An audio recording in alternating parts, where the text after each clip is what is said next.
Jevgenia, ma olen 21 aasta vana ja ma pean võitma selle pärast, et minu näoga teie reklaam saaks põnevaks.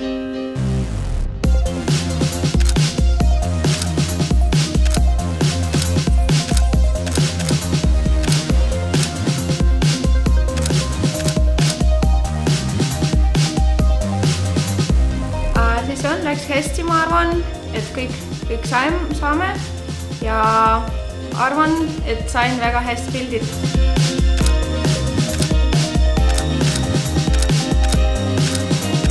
Ja ise pildistan, aga rohkem mulle meeldib looduspildistama, mitte inimesi. Ma arvan, et kõige olulisem on silmad ja naeratus.